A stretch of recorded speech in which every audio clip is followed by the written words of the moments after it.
Hi, everybody. I feel like I'm doing an Angela Puka thing. Um, Hi, everybody. Welcome to the esoteric live stream. Um, we do these every 3 weeks or something like that, and try to get folks in so we can do a little bit more one-on-one connection rather than just me talking at a camera. I can talk at a camera to you live in the chat. But welcome. First things first, I just want to say another big thank you to everybody for your support during this recent copyright debacle.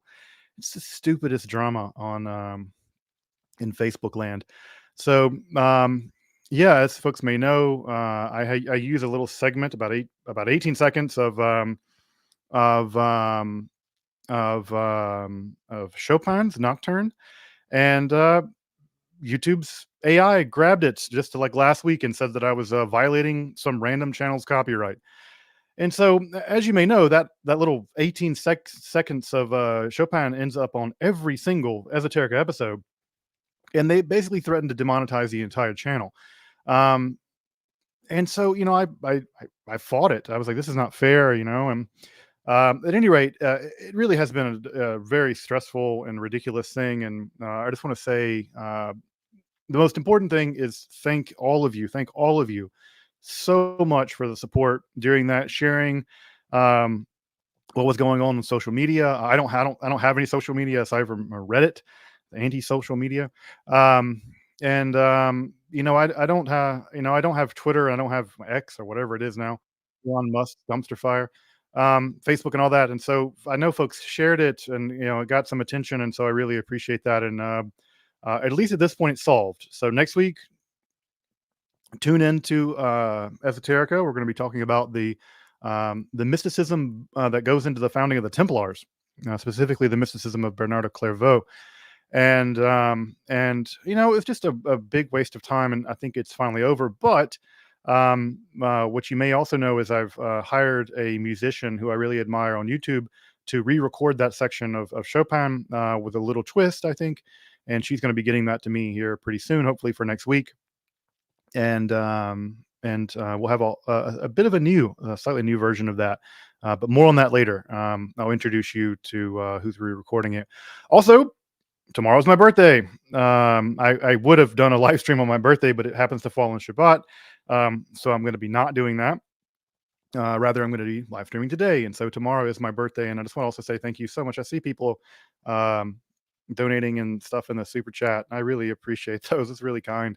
So thank you so much for the birthday well wishes. If you're curious, I turn 43 tomorrow. 43. So I'm getting a little bit up there in age.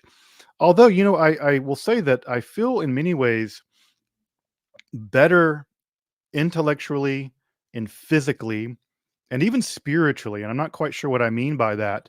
Um, but in a sort of total sense of who I am and what I'm doing in this world, I feel far healthier and better in my life at 43 than I did in 33. And so I think that's a combination of I because I have the great pleasure of doing what you guys support me in doing, which is the work of Esoterica, and being doing educational work for my living, and not just educational work for the poverty wages that you get as an adjunct, but really, a fair wage, and really celebrated in many ways here on YouTube. And also just like getting in the gym. Like, I kick myself for not getting in the gym in my 20s, but I'm glad I'm sort of consistently in the gym and getting some things done. So yeah, so turning 43 tomorrow. So thank you again for all the well wishes. I'm pretty stoked. But yeah, let me just throw some of these up and just to show some appreciation. Yeah, thank you guys. Thank you, Robert. Yeah, thank you, Brandon. Long live Esoterica. Yeah, hopefully, Be'ezer Hashem, with God's help, we'll be around for a long time. I got a question on the super. Have to ask if you have a theory on the yellow tincture in Mother. I think it's a buried treasure. I have never seen Mother. I need to go see that. It's one of like the Darren Aronofsky movies I have not seen, so I need to go see that. But I'm sorry I don't have an answer to your question. Nathan. But I need to go see that. Maybe I'll watch that this weekend. Um, yeah, thank you, Eccentric Tripper. You have some great comments. I really appreciate Delible Marketing. Hey, man, thank you so much. It's very kind. You know what? I get comments like this, and it really, you don't really think you're making an impact because you're just making videos for the internet, I guess.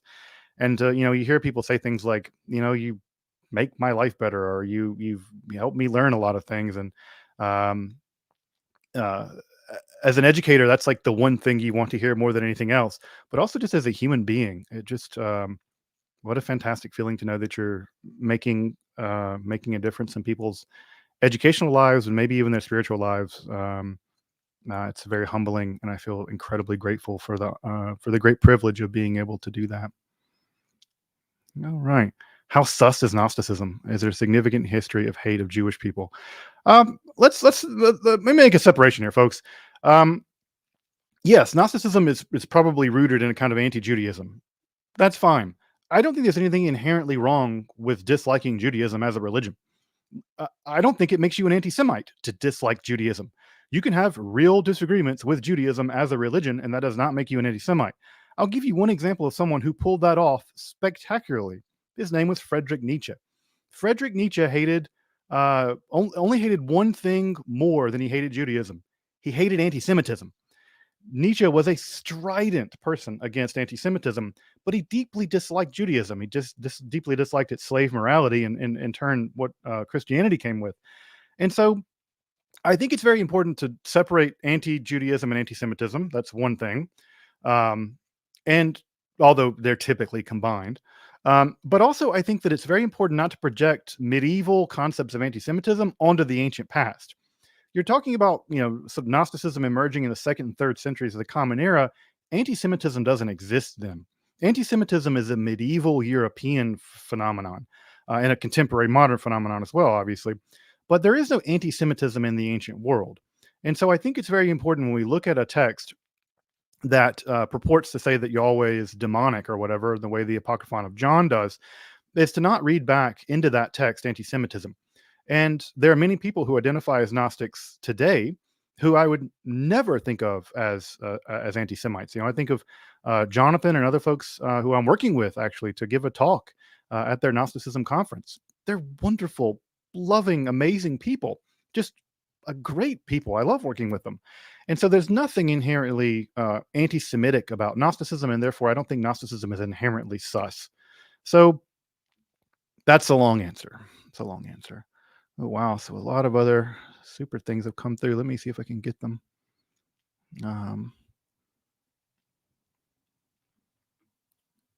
Say there's some weird Star Wars stuff in Tanakh. Care to expand? I think the only weird Star Wars thing in Tanakh is like Endor, like the witch at Endor, or the Baalat Ov. She's never called a witch. In fact, I think translating that as witch of Endor is terrible. Even sorceress, any of those terms, I think we should just leave it in Hebrew and call her a Baalat Ov. Mistress or mistress of the Ov is maybe the better way to translate it, but even mistress of the Ov doesn't sound that great. Good metal album though, Mistress of the Ov. But the Baalat Ov, she lives in a place called Endor, and that ends up Endor in Star Wars. Also, Darth Vader's breastplate has like backwards Hebrew on it. So if you zoom in on the original breastplate of Darth Vader, there's like random Hebrew letters on his breastplate. So yeah, random Jewish stuff in Star Wars. I hope that's what you're referring to.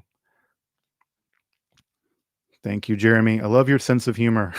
I'm very lucky. This is another thing that I should not take for granted, that I'm so appreciative of the folks that view Esoterica for the most part. And again, it's not your fault if you don't like my sense of humor, but I'm really glad. I'm very lucky that most people that watch the channel tend to find my sense of humor at least tolerable, sometimes enjoyable, I suppose.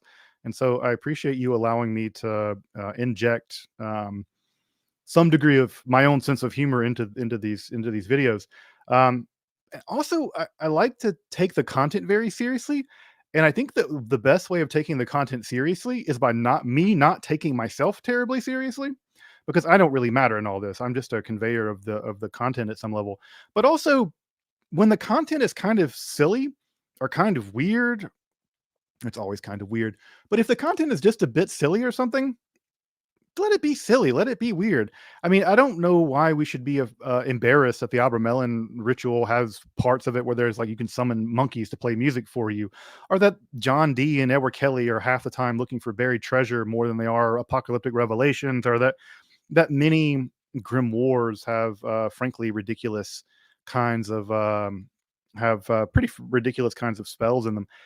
If the material is sort of if the material is weird and interesting, then we should just let it be weird and interesting. And I don't feel like I have to be serious all the time to take the material seriously. Um, but I do hope I always take the material seriously because it certainly deserves that. Um, Happy infinite attributes. That's a very that's an incredibly Spinozist um what greeting, I suppose. Although I don't have infinite attributes, only God does. I just have two. Um, um, Fred Donner's approach to early Islam. So I'm not familiar with Fred Donner, so I can't answer that question. I'm sorry. And have I read Ramey's Hermetic Delus? Yes, I have read it a long time ago. If folks may know this, I went through a big Deleuze phase. In fact, I almost wrote my dissertation on Guattari. Um, in some sense, I regret having not written my dissertation on Guattari. Um, um, I find Guattari actually very interesting. Deleuze is very interesting. I actually don't like when they work together. I don't like Deleuze and Guattari. A Thousand Plateaus is a book that I just dislike deeply. But I love Deleuze when he's working on his own. Difference and Repetition is I think one of the great seminal works of philosophical genius of the 20th century. And I love Guattari when he's on his own. Um, and so I was going to write a dissertation on Guattari. And so I went through a big phase of that. And after graduate school, I just couldn't do it anymore. And so I read Hermetic Deleuze way back in the day now, probably 12 years ago or something. So I need to come back to it. Because, Deleuze and Guattari in A Thousand Plateaus, Milliplot, I think they have this whole section on becoming sorcerer. And I wrote a paper on that way back in the day.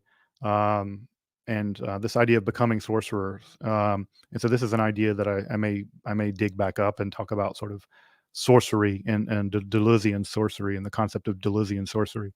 So maybe that's something I'll dig back up. But I can safely say that at least now my hangover with post-structuralism is mostly over, and I can kind of reapproach some of that stuff. Thank you, Aries. Let's see. Nasir Karos, thank you. Idea of the crosses. I have no idea of the answer to this question. No idea. Sorry. I wish I would wait to refund super questions when I just don't frankly know the answer at all. Because I hate to take people's money when I just don't know. I'm sorry, I don't know the answer to this. That's a super esoteric question. You win esoteric. You win the esoteric award.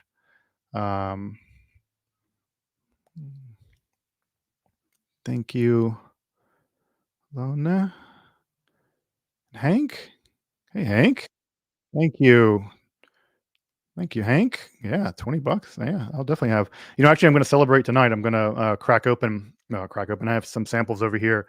I'm going to open up a sample of absinthe from early 20th century, 1910 or so. So I'm going to open up a sample of Pinot Fils from 1910 and try that. So that'll be my birthday present to myself. Thank you. My actual birthday present is going to be a helicopter ride because I've always wanted to go in a helicopter. So I'm going to go on a helicopter ride and see like Detroit from a helicopter. Because who doesn't want to go on a helicopter? All right, Rafal, thank you. Thank you so much for the super sticker. Thank you. Such a young person. I'm relatively young. I definitely don't feel old in any sense. So I'm definitely on the young side of 40. Hey, Robert, thanks for coming back. Speaking of Star Wars, some stuff you mentioned in your Kabbalah series reminded of it. Idea of the chosen one and balancing out the forces. Sefirot. Yeah, I mean, there's a bunch of Jewish people involved in Star Wars, so I mean, I can't imagine that there's not some degree of some Jewish stuff in there. I mentioned Endor and the Hebrew on the thing, um, but yeah, I imagine that maybe there's some Kabbalah mixed into Jediism. Um, Maybe Jediism and Kabbalah have a little bit in common, but I don't know. Religion for Breakfast has a great episode on Jediism, both as a religion in the Star Wars world, but also sort of as uh, people who identify as Jedi's now. Are the text in Nag Hammadi library really Gnostic? I mean, as much as anything is really Gnostic. Gnostic is a term that we use and Christian polemicists use to describe people they didn't like. Um, And so, no one ever called themselves Gnostics. That's not a you can't open the Nag Hammadi library and say, "Here, ego eimi Gnosticos" or something. Um, well, I guess they would say it in Coptic and not Greek, but no one really called themselves that. If you were to go to a Valentinian or a Sethian and ask them what they were, they would just tell you that they're Christians. And that's a very important thing to remember. No one ever called themselves a Valentinian. Their opponents called them Valentinians. Their opponents called them Sethians. Um, they just called themselves Christians. And so, are the texts Gnostic? They're Gnostic in the sense that that's a term we apply to them, and a term that many scholars are increasingly uncomfortable with. I'm uncomfortable with it. Um, Dr. Litt was uncomfortable with it. Many scholars, after Williams' book, are quite uncomfortable with it. But some texts in there don't seem Gnostic at all. Thunder Perfect Mind is a great example of a text that doesn't strike me in the bit Gnostic. There are also Hermetic texts in there, um, in the Codex 6. And there's also just like Plato's Republic. So that's not Gnostic in any sense, I suppose. But yes, some texts in the Nag Hammadi library are Gnostic. Think of the Apocryphon of John or the Gospel of Truth or something like that. Scott, love the Bataille video. Um, yeah, would you ever cover Simone Weil's connection with Bataille in Paris? Yeah, Simone Weil is a character that I want to come back to. Um, Although I don't do a lot of 20th century stuff, but she's a character. She's a character. She's a character. Was a character um, that is endlessly fascinating and is frightening in her purity. I think of Simone Weil as a sort of hopelessly romantic in some ways, but also it's part of her charm. And she has a particular kind of masochistic mysticism that, in fact. Overlaps to some degree with Bataille, and I think that your sort of sinner saint dynamic, that language I think is interesting, um, because I think Bataille and Simone Weil are in some sense mirror images of each other, and but overlap in some strange ways. So yeah, maybe I could come back to Simone Weil and think about that in a connection to connection to George Bataille. Like I said, though, I feel weird drifting into the 20th century, but because I can do it in the philosophical way, I don't mind it as much. But then people are like, why don't you cover more Aleister Crowley or Wicca or Gurdjieff and stuff like that? And and my answer always is I don't cover 20th century stuff, and then I do because I cover weird stuff like Bataille and Mishima, but those are just sort of weird one-offs in a lot of ways. Weird one-offs. Do you feel like Mary got the Metatron treatment in Roman Catholic and Orthodox churches? I guess you by Metatron treatment sort of translated into a kind of supreme being or translated into some kind of supernatural being. Um, yeah, but really early on. I mean, the sort of the cult of Mary, from a theological point of view, gets lifted up pretty early. Origin is on that train. Some of the hagiographic early literature is also already inflating Mary. Um, and the reason for that, I think, is pretty theologically logical, which is just to say that you have to figure out what to do with her in terms of Jesus's perfection. If Mary was the vessel by which God was made incarnate, then something must be well, we have to say something about the vessel, and the vessel can't just be any plain Jane or plain Mary old vessel.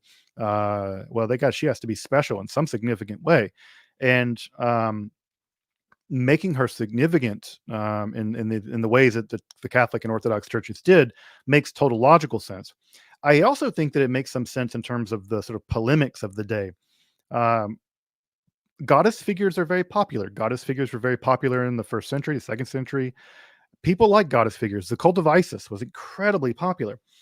And I think that Christianity, and this is true of Judaism in the Middle Ages with the Kabbalah and the rise of Shekhinah, I think that Christianity was self-conscious of this, and it theologically made sense, but it also was a really it was a very convenient move to bump up the status of Mary, because in some sense you get to have some of those more pagan elements of goddess worship or goddess veneration, while at the same time maintaining a theological continuity about the monotheism, as much as the Trinity is monotheistic. So in a way, yeah, I think that in a way that she does get transformed, but she never becomes an angel or a goddess strictu sensu. But you get the kind of everything but she becomes a goddess, because you get the veneration. And of course that comes later in Spain with the hardcore Marian cult. But Judaism does the same thing in the 13th century with the rise of the Kabbalah. It's very much the case that the centering and the feminizing of the Shekhinah is never really feminine in the Talmud. In the Talmud, it's always there, but it's never really feminine. But by the 13th century, as the rise of Kabbalah, the Shekhinah becomes extremely feminine. And I think it's very much in response to the rise of the Marian cult in Spain, where the Kabbalists are very much arguing, look, whatever you can do, we can do better. Your Mary is just the mother of God, but Shekhinah is God. So it's sort of whatever you can do, we can do Godder. And I think the Shekhinah is in some sense an answer to the Marian cult. So um, happy birthday. Thank you. What is your opinion on Jonathan Paju and his brother? I don't have any opinion on them. I don't really know much about them. I've heard this name before on sort of YouTube land. Um, in the Christian world, maybe it's like the Jungian Orthodox stuff, but or symbolism stuff. I don't know, but I don't have any opinion on them. I don't know much about them, frankly. So don't have any. When you don't know much about people, you shouldn't have opinions about them. All right, let me get the rest of these supers. Chandler, in the midst of a lot of personal and professional uncertainty lately, your videos have put me at ease. Chandler, that makes me extremely grateful that insofar as my videos can help put anybody at ease. Hey, man, thank you. I hope that your uncertainty becomes certain in a good way. Although certainty itself sometimes is a blessing in itself, even if it's not a very good certainty. But I'm sorry to hear you're going through some uncertainty, and I really do hope you get good certainty soon. And until then, just know that it makes me feel fantastic, and it really warms my heart. And I really, it sounds so trite or whatever, but I have the same relationship to other YouTube channels, folks. If I'm feeling kind of depressed or just kind of exhausted or just like low, man, I can put on a Townsend's episode where he's just like making mushroom ketchup. And I'm like, John Townsend, you're an angel. Thank you for coming into my laptop and making mushroom ketchup and making me feel better. So Townsend's can make me feel better if I'm a little depressed. And so insofar as esoteric, I can help anyone feel better. I really appreciate that sentiment. Thank you. Any advice for someone ending undergraduate, beginning graduate students studies based on your experience in academia? It's a big question, and one that I'm very biased. I'll be very frank. I'm not going to be able to give you unbiased advice here, because it's an issue that is very emotional for me, and an issue that I have a lot of feelings about. So it's not like I can give you just purely rational advice. What I can say is that the academic system is highly exploitative, especially of graduate students. You will be exploited, and you will be basically exploited in exchange for a degree, and that degree does not guarantee you a job. And so what I would say is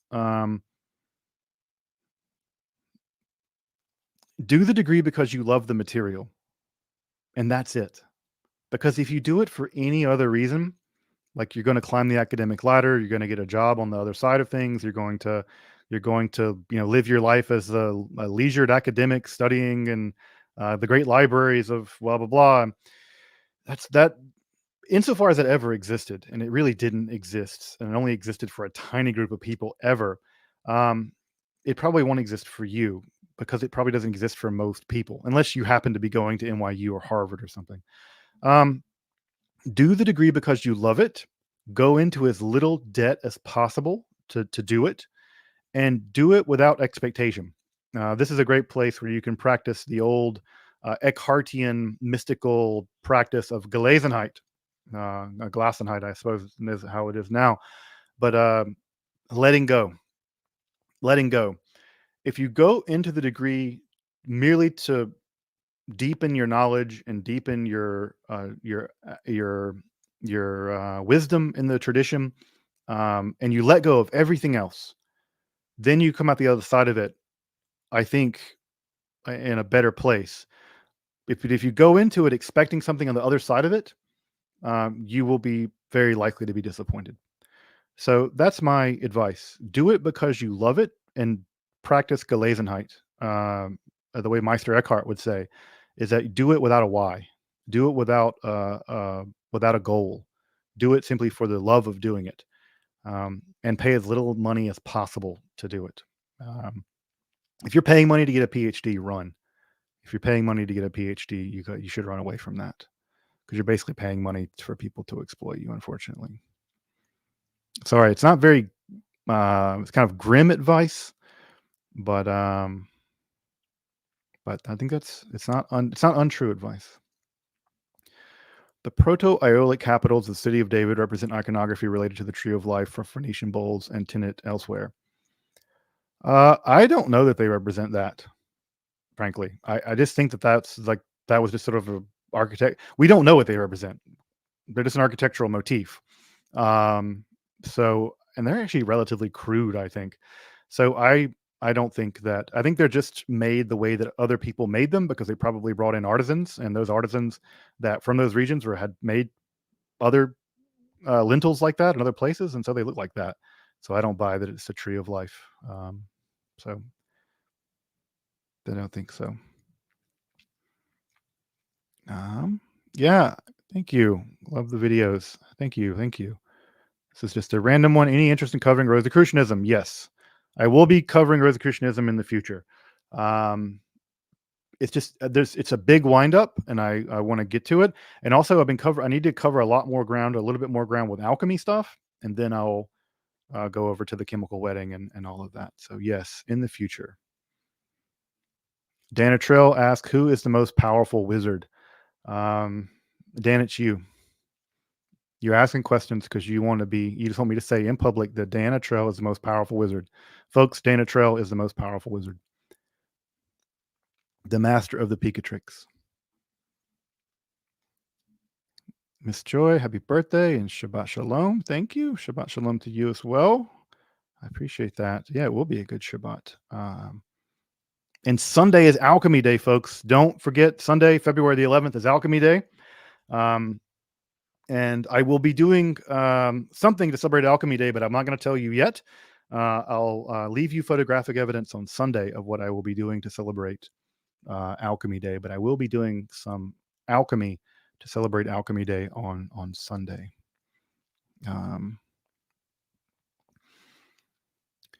Happy birthday, Dr. Sledge. Thank you, Matt. Any connection between Plato's allegory of the cave and the Greek mystery tradition's practice of getting to caves for wisdom? So it's an interesting inversion, right? Because there is obviously a tradition of descending into darkness as a way of in the Ellenisian mysteries and other like necromantii places, where you sort of imitate a descent into the other world, into the underworld, as a kind of catabastic event. So in some sense, Plato's cave is odd because it's the inverse of that. Whereas in the mysteries, you go into the darkness in order to get illuminated. For Plato's cave, you go out. You go out. However, I do think that there is something very important about the myth of at the end of the Republic. And I think that the myth of at the end of the Republic is probably a reference to the mysteries, maybe specifically the Ellenisian mystery. And so I do think there that Plato is, I mean, the guy literally dies and comes back to life. So I think that that you are getting some more mystery stuff at the end of the Republic, But the cave is the cave of the allegory of the cave is odd if you want to compare it to the mysteries because it's actually an inverse relationship. They seem to be mismatched. But I do think that the myth of Ur at the end of the Republic is it's some kind of telegraphing about not only about the mysteries and but also the importance of the mysteries. What's crucially interesting about the end of the Republic is that we spend all those books of the Republic kind of doing the dialectic and doing the logic chopping, and and of course the Republic is going to be bookended ultimately with the Timaeus the next day. And we do all this dialectic over the course of the Republic, and at the end, it's a myth that sort of tells us that takes us home. And not only a myth, but folks may remember that at the very end of the myth, it says, "And if we live justly, we will also be like Ur, and we will be like the victors among the chariots." I think it says something like that. We'll be like the victors of the games. And that's a crucially important nod to the very beginning of Plato's career in the Apology, where recall that Socrates says that he's given the chance of picking his punishment for having been convicted of these convicted crimes. And one of the things he says is he wants to be able to have free meals at the Britannium. The Britannium was reserved only for people who had won the Olympics. And I think that that's a nod to that we will be like Socrates in the afterlife, having not actually died, and will go on forever, sort of living in the Britannium forever. So I think that there's a kind of intertextuality going on between the Apology and the very end of the Republic. And I think that the myth of Ur specifically is a restating in a way of the truth of the mysteries. Happy birthday, Dr. Sledge. Thank you, Any. Wishing you many more years of happiness and prosperity.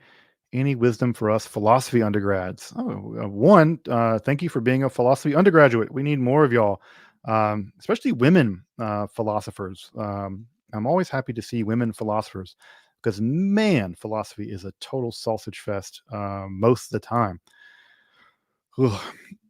But wisdom for undergraduates. I think it's what I said earlier for graduates is that I would highly encourage you to separate off philosophy as a career and philosophy as an academic profession and philosophy as a way of life.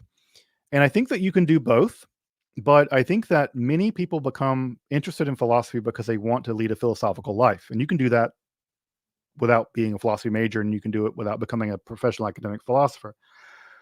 What I would say is that if you want to become an academic philosopher, which is to say a professional philosopher, then you need to know that what that's going to entail. It's going to entail getting articles published. It's going to entail lots of conferences and things like this.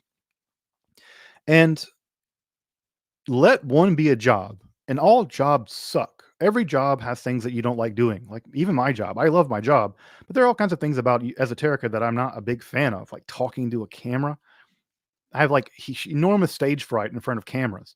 I can talk to a room of 1,000 people with no problems. You put me alone in this room with that camera, can't hardly talk. It's terrible. But if you understand that it's a job and you treat it like a job, well then you won't be disenfranchised when you realize that academic philosophy and living a philosophical life have very little to do with one another. And so what I would say is if you want to become a professional academic philosopher, you need to job up. You just need to think about it like a job and think about what you're going to be doing 5 years from now, 8 years from now, 10 years from now. But if you want to live a philosophical life, then I think you can do that apart from being doing professional philosophy. So, one, I just would say thank you for being a philosophy major. It's awesome. And two, it's best to go ahead and separate off philosophy as a job and philosophy as a way of life, and realize that those two things are quite different, and realize which of those two things you want. And if you want both, you can do both, but just know they're quite different things in the end. Hey, Gnome, happy birthday.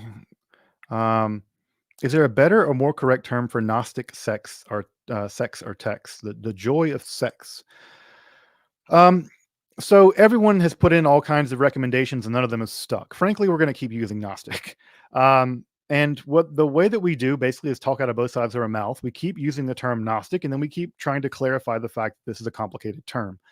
Um, Sometimes I try to be more specific and talk about Sethian Christians and Valentinian Christians, but even that's still absorbing a lot of the polemical language inherent to one side of Christianity, and allowing that side of Christianity to frame the conversation, which I think is unfortunate and inaccurate.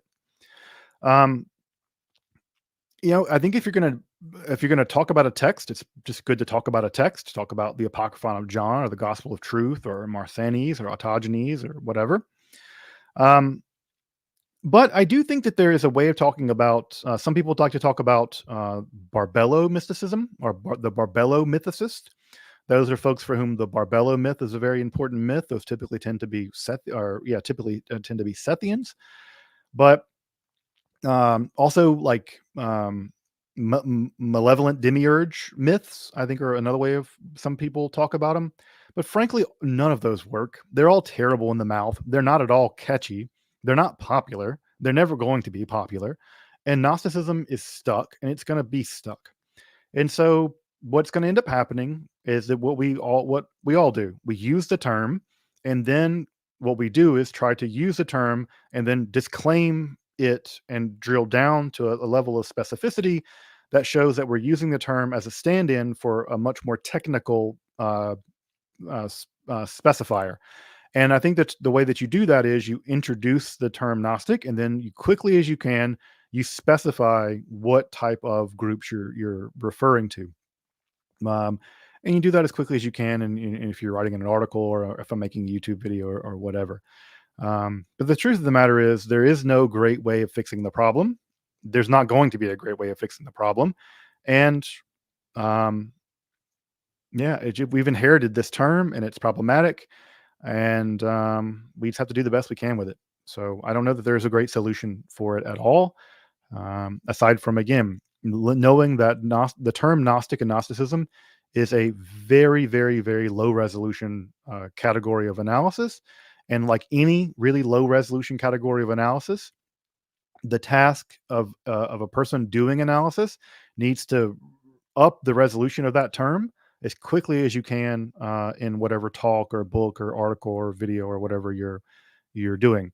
And you can tell if you watch Gnostic content on the internet, that if the term Gnosticism remains a low resolution term, that person probably doesn't know what they're talking about, because they're just blanket using a term that doesn't really refer to anything, frankly. I mean, even Paul says things like he uses the term Gnosticus, and even the term of salvific knowledge is even to be found in the letters of Paul, and so one could even use it of Paul in some ways. And so, if you see someone using the term, and this is true of these people who claim that Gnosticism and Hermeticism are the foundation for communism and wokeism and all this most stupid argument that I've seen on the internet, and that's really saying something. It's that stupid. It's one of the worst arguments I've seen of anyone who wants to put arguments out there. It's shocking, breathtaking stupidity.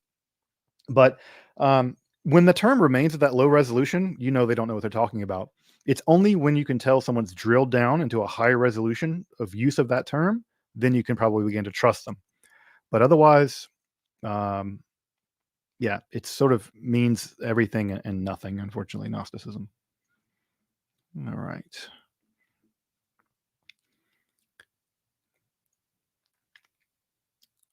Do you like other Eric titles? Enjoyed the recommendation for the book Magi. Yeah, that's a great book. Other Eric titles. I'm not sure what you mean by Eric titles. Do you mean the person that wrote the book, the Magi, or Magi? Um, I'm not sure. I'm not sure of the books he's written. Actually, I just know that particular one is good. Right. Thank you, JM.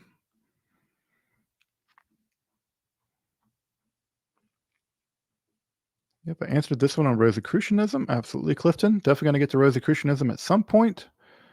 Um, So favorite sources on early Islam. So I'm not at all. I don't do much in terms of early Islam, so I don't really have a I don't have an answer for this question, unfortunately.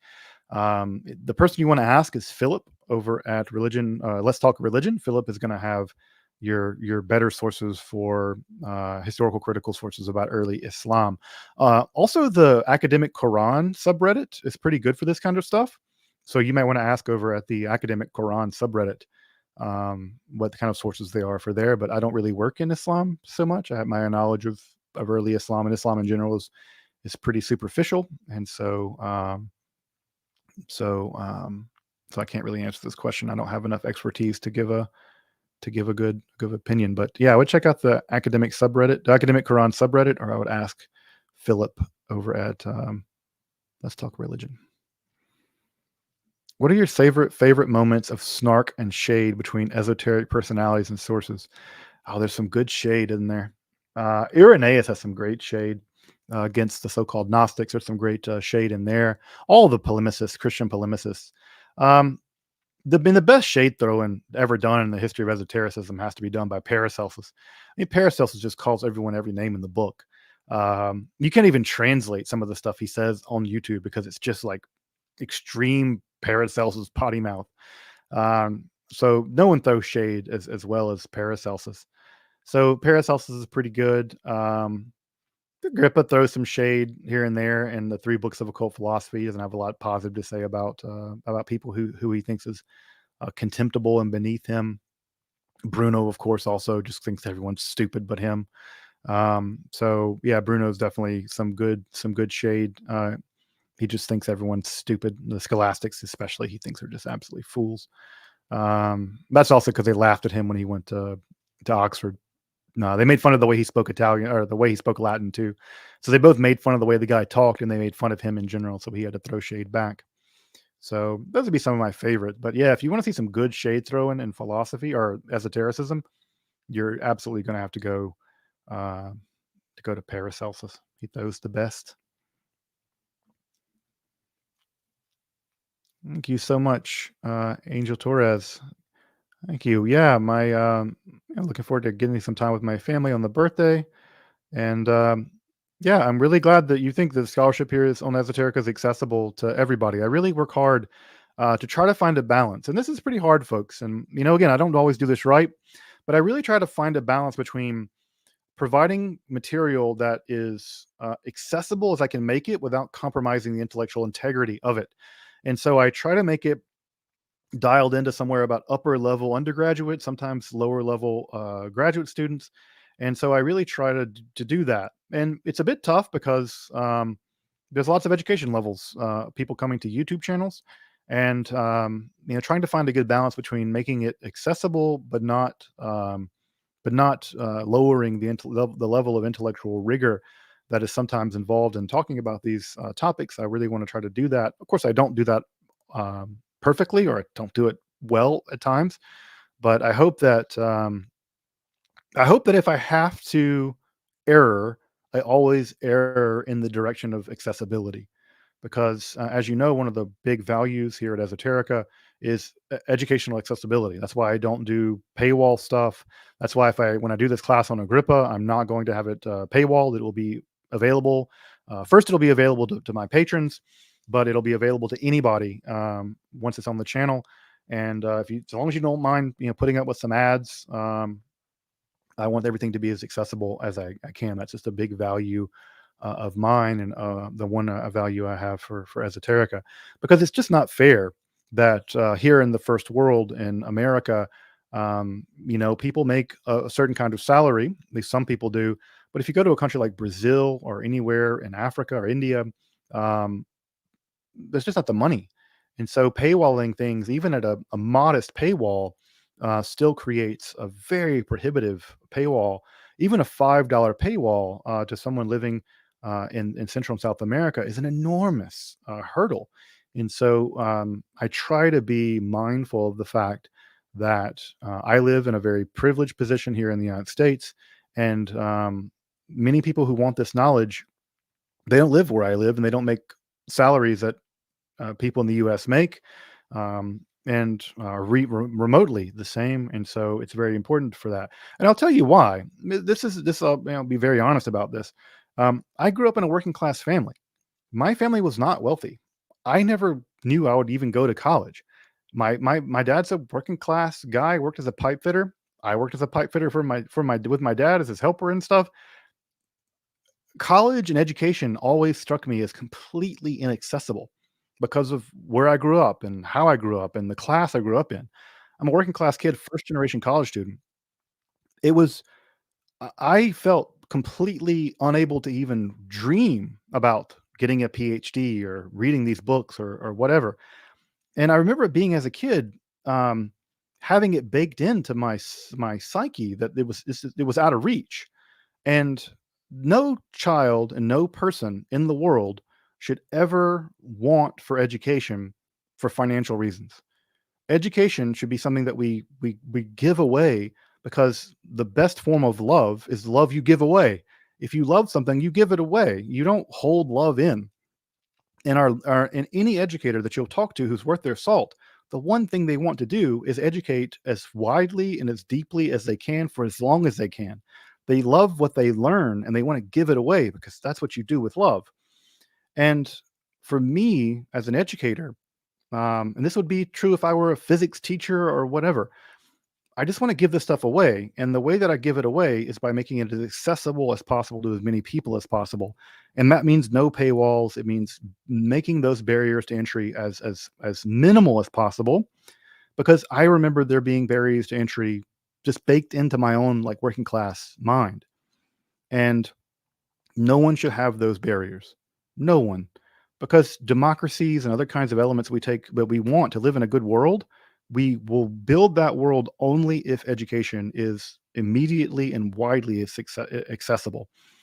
And nobody should have to go and do what I did, have to go into tens of thousands of dollars of debt to get an education. No one should have to do that. And our society would benefit from people not having to do that.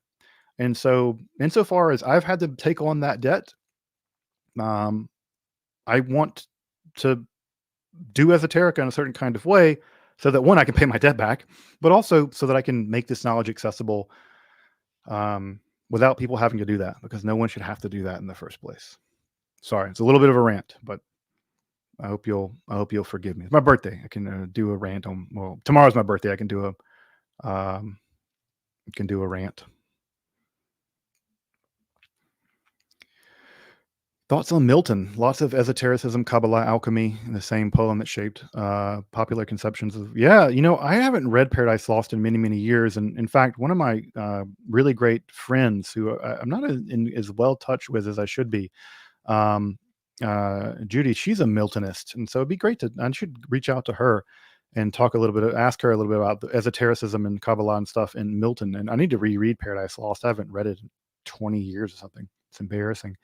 But this is a great question. Yeah, and a good inspiration to go back and reread Paradise Lost and yeah, maybe mine that for an episode. I do remember that Milton invented the word pandemonium. He invented that word in Paradise Lost. I'm not religious, rather more spiritual. It's funny because I'm the opposite. I'm very religious and not terribly spiritual. Do I need to study traditional religion to fully grasp and understand esoterica? If pre-modern esoterica is something you're interested in, that is to say, ancient esotericism or medieval esotericism, and even early modern esotericism like Agrippa, absolutely. There's just no way to get a grasp on what's going on in Agrippa or what's going on in Kabbalah or what's going on in John Dee without deeply understanding the Christianity or the Judaism or the Islam, for that matter, of their time periods. So if you want to understand what's going on in these kinds of books, yeah, you have to get a pretty deep analysis of what they would have understood, and that's Bible, patristics, scholasticism. So yeah, I would say it's a sine qua non. There's no way around. You're never going to understand Agrippa if you don't have a good grasp of the scholastics and the Bible and Catholicism, because that's the language and the thought world that Agrippa is working in. It's a thought world of D, even these grimoires, you can't really understand them unless you really get into the world of sort of medieval exorcisms and how medieval exorcisms worked and the theology of medieval exorcism. It's baked right into necromancy and into the medieval grimoire tradition. So for sort of medieval, classical, early modern esotericism, sure. Now, when you get to more contemporary stuff like chaos magic, probably not. But also, I don't work in contemporary stuff, so I don't know. But I mean, even Crowley, reading Crowley's steeped in the Bible. He knows the Bible very well, and you see him using it quite frequently. And so, even then, I would say, and he grew up in the Plymouth Brethren, a rather fundamentalist sect of Christianity, and he's in many ways using Christianity as much as he's rebelling against it in so many ways. I don't think one can understand the Holy Guardian Angel without the backdrop of Christianity at some level, even if it is a supersession. The new Aeon is a supersession to Christianity. But I would say that at some level you need to get a pretty solid grasp um, on traditional religious material. But does that mean that you have to have an authentic spiritual life or something like that? Absolutely not. No, no one can gatekeep your spirituality. No one has the ability to do that, and no one has the ability to tell you that you have to study X, Y, and Z to be authentically and deeply spiritual. That's a completely personal thing, and that's about um, your journey and how you're thinking about these things. But if you want to understand the esotericism of people like Agrippa or Bruno or um, I don't know, or the ancient Gnostics, then yeah, you're going to have to get a pretty good grasp of their world and their thought world. Um, right. How you feel about the creation story in Kamadi? Um, I mean, I guess you're referring to the creation story in the Apocryphon of John, maybe? There's several different creation stories. I mean, one of the things that many texts in the Nag Hammadi library are very concerned with is the origin of the cosmos, because in many of those stories, the origin of the cosmos explains the origin of evil, and that's a very big concern for many of the texts in the Nag Hammadi library, whether it's the Gospel of Truth or the Apocryphon of John or Alchemy, many of them. They're very unconcerned about the future because the future is about redemption, and that's sort of done. Christ is the death of Christ and the resurrection have sealed that. So they don't have to worry about that so much. It's the beginning that really interests them. They're very concerned about how the universe, the cosmos began and where evil came from. And so there's several different creation stories, very different from one another in the Nag Hammadi library. So it's not just one. So but do I have any feelings about the Apocryphon of John one? Um, I think it's incredibly clever. I love, when I read the Apocryphon of John, many people read that as an inherently anti-Jewish text. And of course, there is something very anti-Jewish about it. Yahdabaoth is Yahweh, and it's a terrible demon being, or not a demon, but whatever. They're bad. The demiurge is evil or whatever. Yeah, yeah, yeah. That's sort of anti-Judaism. Fine, but the way that the writer of the Apocryphon of John does basically midrash on the Genesis story strikes me as very rabbinic. When you see rabbinical writers riffing on the Bible and sort of using riffing on the Bible as a way of building out theology, that exact same process is happening in the Apocryphon of John. And so while the Apocryphon of John at a narrative level is very anti-Jewish, at a hermeneutical level, it actually codes Jewish. It looks like a Jewish thinker. Now, this is just true because there are lots of people doing that kind of hermeneutics in the third century and second century. Um, but it strikes me as a very when I read it, it riffs like a midrash, and so it feels very agadadich, we'd say in Hebrew. It feels like a very agada way of reading the Genesis story. So in that way, as a Jewish person, I find it delightful. It's so clever and thoughtful and so engaged with the biblical text, a biblical text that it thinks is wrong. But even a divorce is a relationship.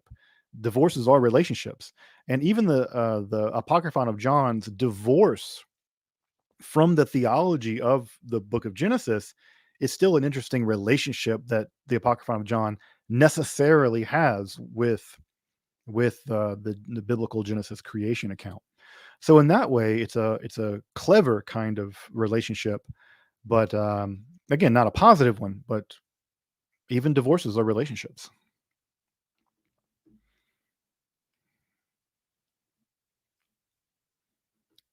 Happy birthday. Have you looked into the Philokalia? I have not. This is Eastern Orthodox stuff. I don't have a lot of experience with Eastern Orthodoxy. Most of my knowledge is in the Latin West. But no, I have not looked at the Philokalia. Maybe I have at some point. I'm trying to think. It's like hesychasm stuff, maybe? I don't know. But no, I don't have an opinion about it. If it doesn't come to my mind, I would hate to um hate to say that I know something that I don't. All right. Happy birthday and hails from the metal music world. Any possibility of videos about Buddhist or tantric influences on the development of early Christian Gnostic philosophy? Um, there's just no evidence of it, frankly. I mean, it's kind of done there. There's just no evidence of any influence. We know that there were Buddhists missionaries in Egypt, probably very few, but there's no influence of Buddhism or Tantra on early Christianity or early Gnosticism. If we could find, Sanskrit or Pali words in these texts, maybe we could come to some conclusions in that direction, but there's just no evidence. Um, but what is interesting to me is that people want there to be evidence. They want there to be a sort of a Buddhist or Hindu or something influence on early Christianity and early Gnosticism, and they're just what's interesting to me is the desire on the part of people for there to be one, despite the fact that we just don't find. And it's the same with the Dead Sea Scrolls. There's this weird desire for there to be some Christian stuff in there, and there's no Christian stuff in the Dead Sea Scrolls at all, not at all. And so, what's interesting to me, and it's again going back to my Guattari psychoanalysis, it's fascinating to me what people desire. Like, why do we have a desire for there to be an influence um, when there's just no evidence at all for there to be one? Why do we desire that influence? And that to me is a very fascinating. It says something about us um, more than it does about these old texts. But no, there's no evidence of influence. Thank you. Shabbat shalom and a few. Yeah, it's Shabbat will be coming in pretty soon. I appreciate that. Um, Would you consider opening a Discord channel? No, probably not. Very unlikely. Um, yeah, it's probably a no. It's probably a very strong no, actually. I just have very little interest in social media. I like Reddit because it's sort of a content-driven platform, and there's some, insofar as I can contribute there, it's okay. But yeah, I don't want. I just don't have the time for it, folks. Capacity wise, I just don't have the capacity to do any more online stuff. Also, there's just a part of me that wants to limit how much online stuff I do. My job is online, and the less online I can be, and certainly the less online I have to be, the better it is. Um, and I don't know. I think there's just the being online, ever online. I don't know. It just doesn't strike me as healthy. And I don't really want to do it. Not for me, not for me. Um, yeah, ditto with, Instagram and all that stuff. It's just not for me. Any thoughts on Caribbean Santeria? No, I don't know anything about, aside from the most basic kind of stuff that you get in the sort of introductory level class on Santeria. It's not a voodoo hoodoo. I don't have any background in that material, and yeah, if you don't have any background in it, it's best not to say anything. So no, I don't have any thoughts on it. It's the kind of thing I would love to bring an expert in for the channel to talk about it, but um, yeah, not a thing that I have any expertise on, and therefore it's best not to wade into waters like that. Um, yes, as a former Mormon, any interest in covering early Mormon occultism? Yes, I literally have the big book on early Mormonism and the LDS movement and magic. Yes, I do want to come back to that and cover it. In fact, I really want to come back out to. I was in Salt Lake City just last year, I think, and got to tour a temple before it was consecrated. I really have find the LDS movement extremely interesting for lots of reasons. One of which is its esoteric elements, but also as an authentically American religion, fully American religion. You know, it's a religion for whom the Declaration of Independence basically a sacred document, a revealed document in some sense. But I would like to come back out to Salt Lake City in I think 2026 when the big temple in downtown Salt Lake, before it gets reconsecrated, because I'd love to tour it and just see the inside of it before I'm not able to see the inside of it. Um, but yes, I do have an interest in doing some LDS esotericism material. So yes, definitely in the pipeline. So what languages do I read or speak? Speaking wise, yeah, I can get around in some French and German. Um, what else? I can kind of speak like Mishnaic Hebrew a little bit, but I don't really understand modern Hebrew very well. It's not really a language I care for. But you know, it's great in its own way too. But reading, I read a lot more. I read a lot of ancient languages. So, you know, the standard Latin and Greek, Hebrew, I can read some Aramaic pretty well, depending on the Aramaic dialect, stronger in Babylonian, sort of Eastern Aramaic than Western Aramaic. You know, I read a smattering of Coptic and some ancient languages. You know, it just depends. Um, some of them are much stronger than others. My Coptic is much weaker than, you know, for instance, my Latin. Although I will say that my Greek has gotten very weak. I was trying to read some stuff in Greek just a few days ago, and I found that I was very weak in a way that I really need to work on my Greek again. But you have a smattering of them. You know, I have my language books over there that I use. You know, I can kind of, depending on what it is, like sometimes I can read some Old English, some Old Norse, but it depends on what it is. You know, like if you're reading like a saga in Old Norse, you know, as long as it's, you know, farmers killing each other, it's pretty easy to read. But you hand me like Voluspa, it's just I can't understand half of what's, I mean, not even half.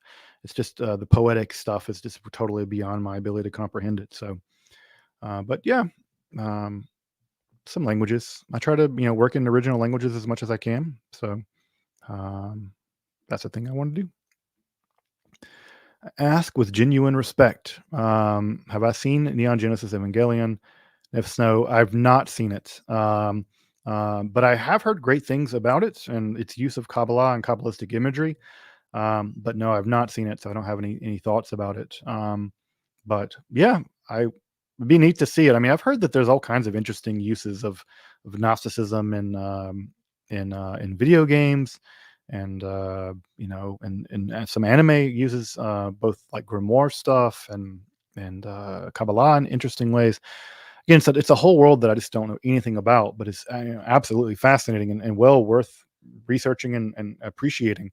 Um, you know, it's one of those things where I'm really interested in um, that material, but I don't know anything about anime or modern video games and stuff like that. So it's impossible for me to cover it. But it's the kind of thing that I would love to work with people who do know more about that to interact with. You know, the folks that both make the games and make the animes, I suppose, but also to, you know, sort of flesh out that stuff and talk about it. Um, so yeah, I and also I'll say this: sometimes there's this weird gatekeeping thing that I see where people don't like Kabbalah used in a Japanese anime because it's like, how dare they, you know, pearl clutching? How dare you use our mythology in your anime and you distort it and make it different? I got news for people. Like that's how traditions get new. That's how they continue to become vitally important. That's how they evolve and change. No one has the copyright on Kabbalah or a grimoire or Enochian. Mythologies grow and shift because people, out of great respect of and the desire to tell a story or to extend a myth or to use you know the mythology in new and interesting ways, that's just what myth does. And I don't in the least feel the need to like gatekeep someone from using any of this material in new and creative ways, very much beyond what they originally intended for or what they meant in their original circumstances or whatever. Myth survives through creativity, and it dies in dogma. And I think that when you let myth die in dogma, you do a great disservice to the myth. You kill it. And I think that when, insofar as myth survives only in a creative air, we should celebrate when artists and animators and storytellers and dungeon masters and anybody uses this material in a new and exciting way. That should be celebrated and not like pearl clutched and gate kept and said, "Oh, you don't authentically represent Kabbalah or Grimoires or John Dee or whatever." Um, that is not an attitude that I have, and I think it's an ultimately um, it's an attitude that leads to the death of mythology, and the death of mythology is a very dangerous thing, because myths are one of the ways that we anchor ourselves in the world of meaning. And I'm very pro myth. Now, I'm very pro us taking myths very seriously and not taking them literally. I think when you start to take myths literally, you get into pretty dangerous territory. You would drift into the world of fundamentalism, and again, the world of the sort of dogma without any beneficence for the dogma. But yeah, this is a place where I'm both ignorant. I haven't seen this. I haven't seen Neon Genesis, but also I'm excited that people are breathing new life into these mythologies, because that process is the very process by which they live. Um, Looking for ways to recreate alchemical recipes for demonstration purposes, but want things that are safe. Sadly, I cannot find any resources for this. Do you have any you recommend? Not really. I think that I was actually just watching a lecture today given by Dr. Lawrence Principe at the Max Planck Institute, and he was recreating some of John Rupashisa's alchemical experiments, and it produces extremely toxic chemicals. Extremely toxic chemicals. Um, so the kind of thing that enough of it produces chemicals where enough of it's able to, you could use it to kill 5 people. It's really, really bad. And so, on the one hand, I would say a lot of alchemical stuff should not be reproduced unless you have a really strong background in chemistry, and you have very, very good safety measures like vent hoods, very high quality glassware, and basically all the benefits of a modern laboratory. Now, that said, um, there are some 17th century Paracelsian spigyric manuals, mostly dealing with herbs, that you could probably recreate. The trouble is those are all in Latin. They're quite difficult to translate, and they're quite vague, but they are accessible. You'll just need to get access to them. So a text like the it's a good example. Hartmann's Practica Chemicae. Like that's an example of spigyric alchemy done by Hartmann was a Paracelsian, and a lot of his uh, preparations are reproducible. But again, even then, you'd probably still need to have some basic working knowledge of things like distillation. So the answer is not really. I mean, alchemy was dangerous. It remains dangerous, and reproducing experiments that require you to use things like acids and mercury, they're gonna throw off some really toxic gases and compounds. You're talking about things like mercury chloride, and mercury chloride will kill you quickly, very quickly. And many of the medieval alchemist techniques will produce mercury chloride as a supplement, and it is lethal. So, yeah, I would be very cautious trying to recreate alchemical experiments for that reason. But yeah, my buddy John over at Fraser, was it Fraser's Builds? I think that's his YouTube channel. He recently did a video where he's beginning to recreate some alchemical, like potash and stuff like that, and showing some basics of alchemical experiments. And he's done a really great video on that recently. So maybe something in that vein. But even then, he produces some pretty toxic alkalis. quite dangerous alkalis. And if you get them on your skin, you could really cause some serious chemical burns. So, yeah, safety is definitely in order in those kinds of situations. But I'm sorry I don't have a better answer for you. But what I would say is the 17th century Spigyrix is going to be the safest alchemy you're going to be able to do, aside from spiritual alchemy. But those 17th century Spigyrix manuals are almost entirely in Latin. So if you don't read some Latin, you're going to be out of luck. Thank you, Jason, for the super stickers, and also Kikawus. Thank you, Kikawus. All right, there's a couple more down here. I want to make sure I get them, and then I want to kind of hit some random questions in the chat. Thank you, Eunice and Cleon, for the birthday wishes. You guys are so kind. Somewhere in Texas. Thank you. Thank you so much for the super thanks. I appreciate that. I really appreciate that. A plethora of knowledge. Happy birthday, sir. Thank you. I hope it is a plethora of knowledge. I'm glad that I'm glad you think so. I see a higher question. Is being in the world of being in debt? Maybe if it sounds like some Jean-Luc Marion theology. I don't know. This is more of a this is like a theological question. I don't know. To ask Jean-Luc Marion, he'd be the guy to answer this question. Any recs for researching Apollonius of Tyana? Thoughts on him? I haven't researched Apollonius of Tyana. This is I think maybe Philip at Let's Talk Religion has an episode about him. I think he does. Maybe you want to check that out. In fact, I know Philip has an episode about it, and I bet you he will have some recommendations on his episode about Apollonius to get you started. So what I would do is I'd recommend you check out his episode over at Let's Talk Religion, because I think he has an episode about him, and that's going to be he's going to give you some good advice there. Sorry, I don't have something. Would you consider doing a video on the theology of Mordecai Kaplan? So this is an interesting question, folks. You guys may know that I am a follower of Mordecai Kaplan. In fact, I would say that I'm a pretty orthodox Kaplanian in many ways. If you're curious about my own religious beliefs, you want to read Judaism as a Civilization. That's basically my religious beliefs, with some exceptions. But more or less, I deeply agree with Mordecai Kaplan. And so would I do an episode on the theology of Kaplan? Probably not. It's not really esotericism. Also, it has a lot to do with my own personal religious beliefs, which I just tell you that I follow Kaplan in that way.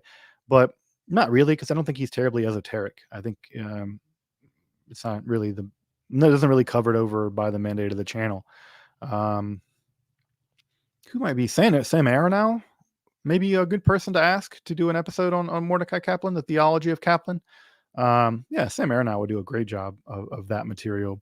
But no, I don't think I'd ever cover Kaplan, just because I don't think of him as being an esoteric thinker. And but I follow him.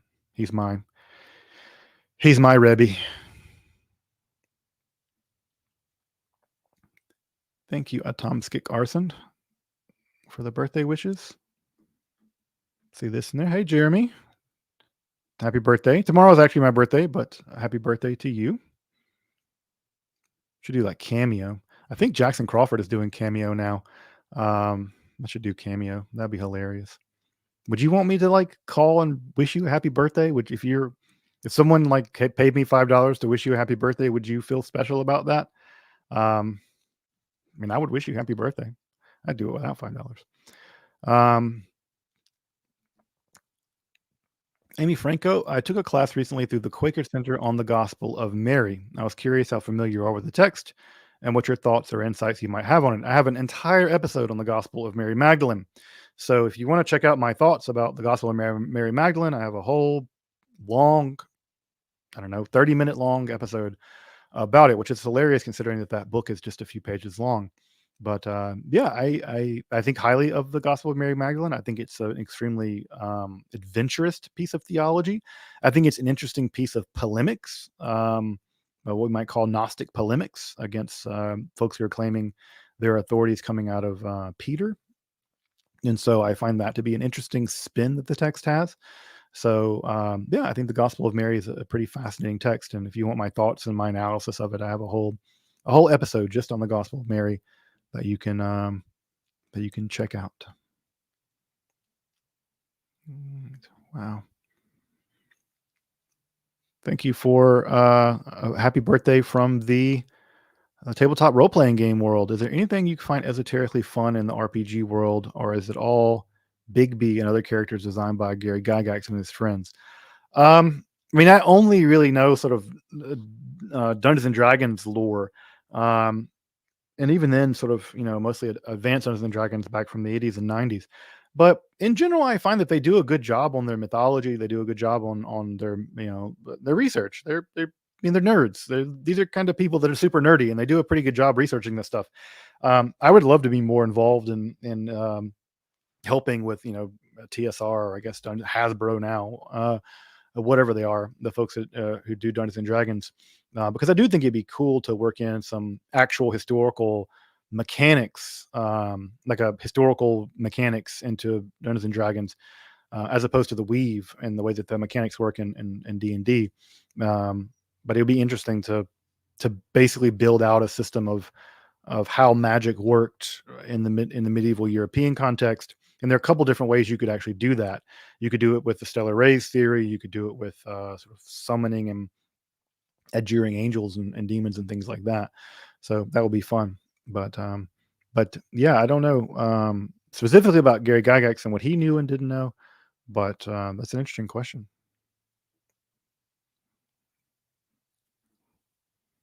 All right.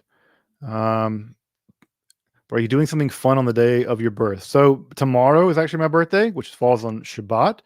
And so mostly I'll just be hanging out and reading and relaxing. Um, maybe tomorrow night I'll do something, but I don't know. I don't make a big deal about birthdays.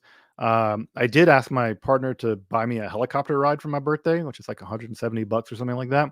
So I'm going to eventually go on a helicopter and go like fly around Detroit and see Detroit from a helicopter, because I've always wanted to fly in a helicopter. So I'm going to go on a helicopter eventually. So I'm going to do that. And that sounds pretty fun. I don't know. Helicopters are pretty cool.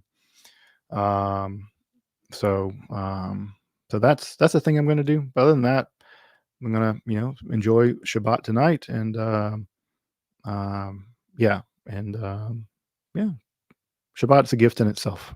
That is my reward. That is my birthday present. Yeah, Dan, having a Discord involves moderating a Discord, and that sounds wretched.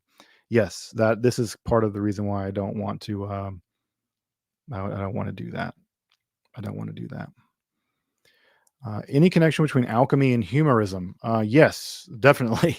Um, no, this cuts in two ways, because one, there was alchemical medicine. In fact, John of Rupasissa is really thinking about sort of the early kind of alchemical medicine that will ultimately come to flourish in people like Paracelsus. And yeah, because there was only humoral medicine in the Middle Ages. Everyone it was a humoralist. It really wasn't until you begin to see the break with humorism, with Paracelsus and eventually the atomists, the folks who are actually dissecting people and realizing that they're not finding black bile inside of dissected bodies. And there's a break with humorism and Galenianism, and the uptake of Galenism via Avicenna. But you have two breaks with humoralism. One, like I said, in the anatomical side of things, but the other big break is going to come with Paracelsian medicine, and that's going to be a break with humorism as well. And Paracelsus is gonna break with humorism. But prior to that, everybody believed in it. It was just medicine. Everyone believed in Galenic medicine. It was really the only horse. It was the only shop in town. So alchemy, certainly in the Middle Ages, prior to the eventual anatomical break with humorism, Galenism, and then eventually Paracelsus's break with Galenism. Um, yeah, absolutely. Alchemy and humoral medicine were worked neck and neck with one another, neck and neck.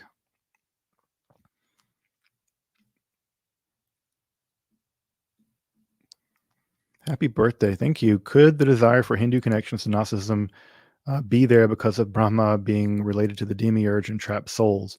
I think it's putting the cart before the horse. Like I think one, there's not just Hinduism. Hinduism is not a religion. It's a huge complex of religions.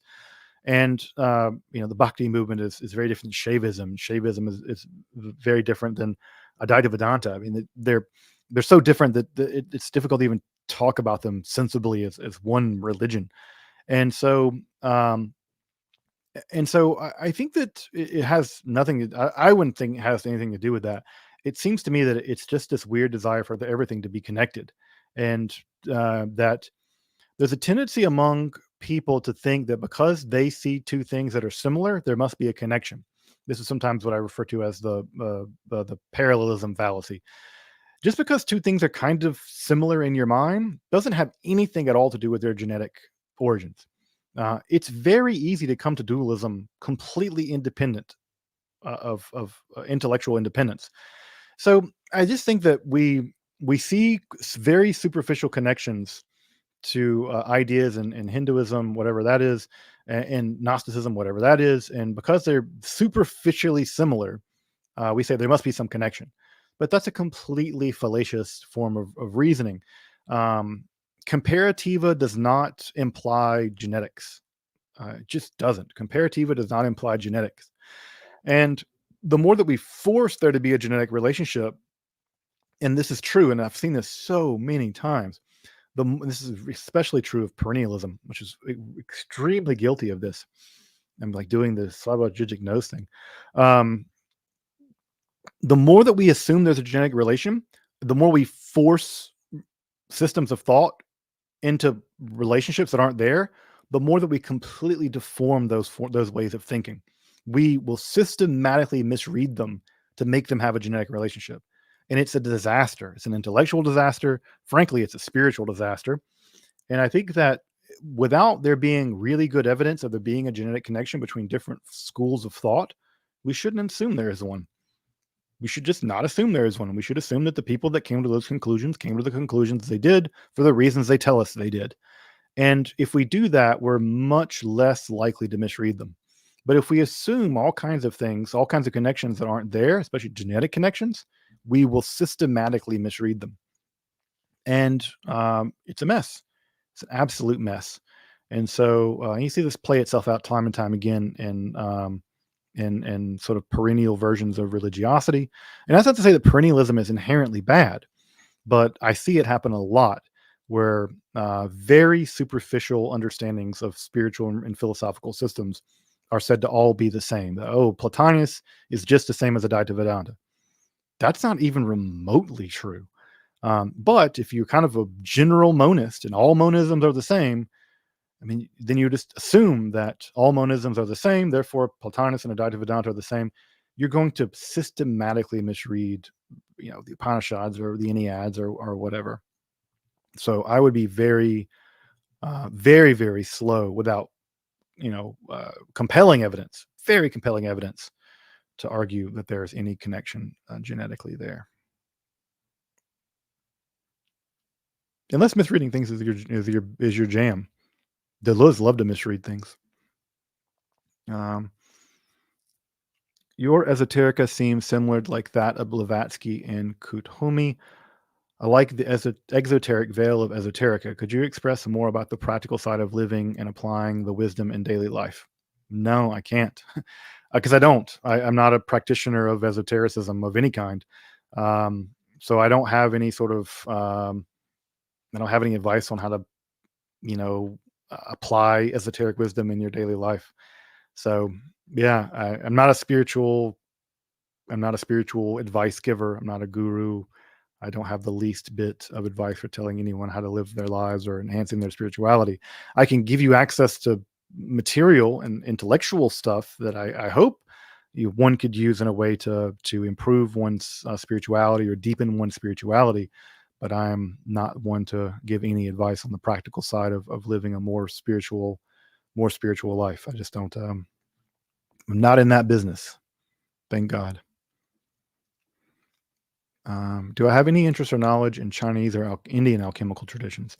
Um, Yes, I do. I do. More China than in India. Although I'm very slow to call Chinese what they did in China, what they did in India, alchemy.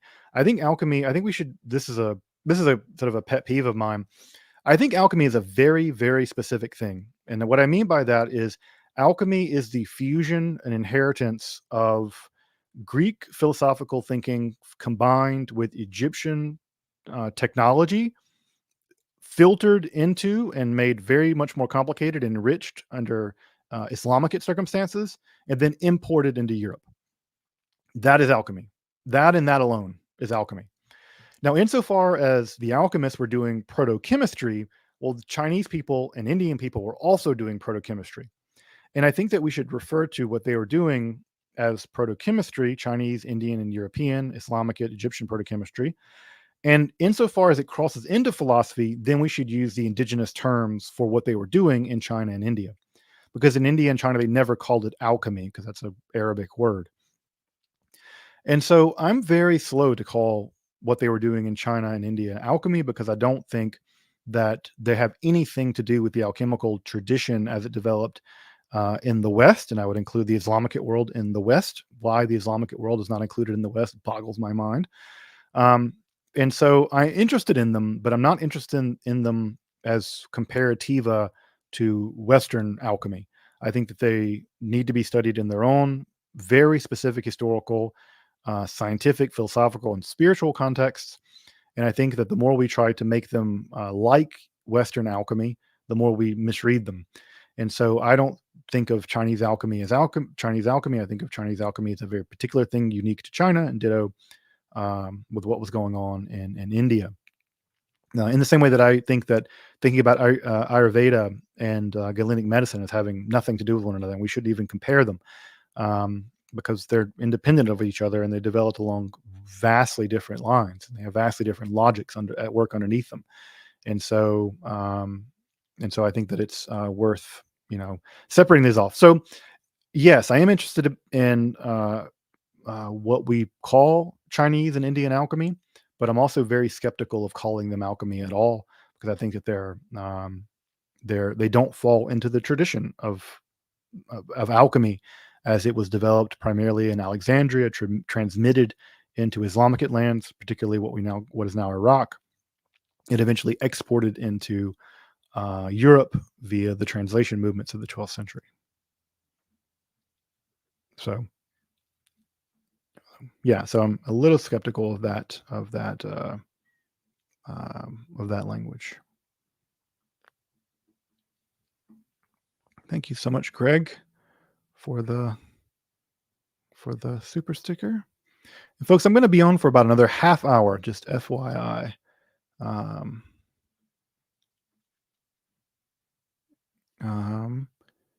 do you have any plans on covering more information on the pyramid text and or Kemetic concepts? Shabbat Shalom. I will be covering the coffin texts at some point, and eventually I will get to the book of Coming Forth by Day. But I've covered the pyramid text, I think, as much as I'm going to cover them. So yeah, you can check out my episode on the pyramid texts. The coffin texts are a much more expansive literature, but I do want to cover them, and I do want to come back to the book of Coming Forth by Day, and eventually to the book of Breathing, which is sort of the last iteration of that literature over in Demotic. I think it's preserved in. So yeah, I will get to those. We'll get to those eventually. Super fascinating stuff. I love the episode that I got to make on the pyramid texts. It was just a fascinating glimpse into the evolution of how their religion, how the religion changed from the very early pyramid texts to the what was clearly the theology operating in the Great Pyramid at Khufu was built. Quite different. Thank you, Taylor Moon, for the super sticker. What do you think about Peter Kingsley's view about Parmenides as a not rational philosopher? I think Peter Kingsley is mostly a hack, and I think The Dark Places of Reason is a bad book. I think it's intellectually a bad book, so I don't think highly of it at all. I think if you could read Dodds's The Greeks and the Irrational, and that's a perfectly there's problems, but it's much better. So I think that most of what Kingsley does is pretty bad. And I think that you could get the same thing from Dodds, and you should. Dodds is a better historian of ideas. He's not perfect by any stretch of the imagination. Certainly outdated, but no, I've argued. I think that Parmenides um, is. I think that that when we juxtapose mysticism and rationality, we're making a mistake. I don't think that those two things should be opposed to one another. I think mysticism is often extremely logical, and that the positions that Parmenides comes to are extremely logical. I mean, he's giving deductive arguments for the arguments that he gives in the Parmenides, or rather on truth. And we juxtapose mysticism and logic in a way that ancient Greeks didn't, apparently, medieval people didn't. Um, we do that. It's sort of a weird hangover we have from the Enlightenment or something. And I think that when you say, "Aha, look, Parmenides was really a mystic and not a rational philosopher," yeah, he was both. Because the putting those two things in a in a an oppositional order just is a complete mistake, in my opinion. So, but no, I think Peter Kingsley's book is not very good. Would you ever do a series on Jack Parsons? Probably not. He's too recent. He's too modern. Um, I think Dr. Angela Puka has done some episodes on Jack Parsons, I believe, over an Angela Symposium. She tends to cover more contemporary material. So I don't typically cover 20th century material at all, or very rarely. And so if you want to check that out, I think she's done some episodes on Jack Parsons over there. So that would be my my advice to check that out. But no, I probably won't cover Parsons. Super interesting guy, but I probably won't cover him. What are your thoughts on modern grimoires, Michael W. Ford or Craig Williams? I have never read them. I don't think I've ever read any modern grimoires at all.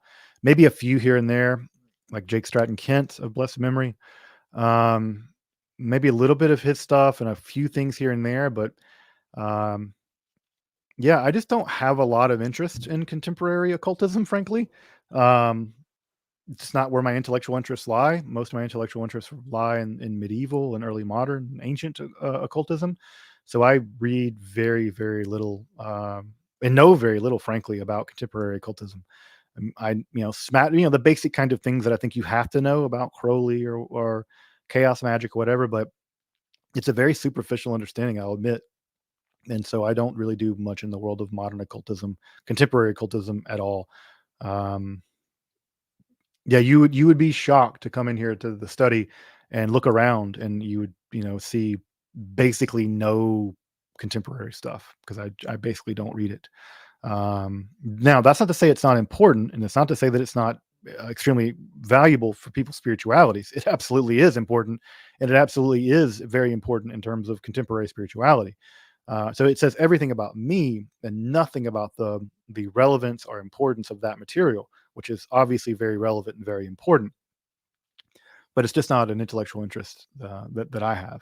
I'm much more interested in 15th century, you know, uh, spiritual Franciscans, or Pico, or very interested in Ficino's concept of love or something. That's where my intellectual interests lie, and it's not so much in modern or contemporary occultism. But again, that says about me. That is not a judgment on contemporary occultism. That is a me statement. There's great the stuff that I have read is quite brilliant. So not sure if it's esoterica, but elf and fairy lore. I like that it's in D&D, but disappointed when I find it doesn't match what I know of folklore. Um, we don't do much folklore on the channel. I might do some of that as it's taken up into Paracelsus. I think folklore the academic study of folklore is a different branch of folklore studies, and I don't do that. I don't have any expertise in it, but some of that does get packaged into Paracelsus, and he talks about various kinds of elemental beings that he believes in. In fact, he gets some of this knowledge from like miners and things like that. So I will probably cover that as it's taken up into Paracelsianism, but I don't think I would cover elves in Norse mythology. Of course, you can go to Jackson Crawford if you want to get that kind of material. He's covered that, I think, quite extensively. But I won't. I don't think I'll be covering it because it's folklore, and folklore is its own very specific um, academic subgenre of which I don't have any training. Hey, John, good to see you. Today's your 43rd, Brett. Happy birthday. Yeah, and I'll be at Esotericon, folks. Well, I'm making the announcement more formally later, but yeah, I'm going to be giving a talk over at Esotericon this summer down in Manassas, Virginia. So if you're in the Virginia area or want to come down there and join us at Esotericon, I'll be giving a talk on, yeah, John Dee. I'll be talking about John Dee and some philosophical stuff. Um, Sort of a philosophical analysis of John Dee, specifically the intersection of esotericism, magic, and semiotics. So if you're interested in magic, semiotics, and stuff like that, come to Esotericon, hang out. Justin's birthday falls on Shabbat. Yeah, but only in the I don't think I was born on Shabbat. So I'm not a Shabbatai. Yeah, I don't want to go convert the Ottoman Sultan. Actually, it'd be easy to convert the Ottoman Sultan. He's just not there. No, of all the things in the world that I don't want to be, Messiah is top on the list. I don't want to be a Messiah. I don't want to be a guru. I don't want to be a spiritual leader. I don't want anyone taking my advice. I don't want to have to give advice to people about what to do spiritually, philosophically. Of all the things on the list of things that I do not want power over, is I do not want power over anyone's spirituality of any kind. So you can, if God cracked the heavens open and said, "Hey, Sledge, you're the Messiah," I'd tell him to go jump in a lake. I'll take that Messiah stuff and flush it right down the toilet because I don't want anything to do with it. So we should have one of the traditional blessings that we say every day. Thank God for making me free and making me upright, and my tiras room and all that stuff. One of them should be, "Thank you, God, for not making me the Messiah." Anyone who wants to be a Messiah should be shunned.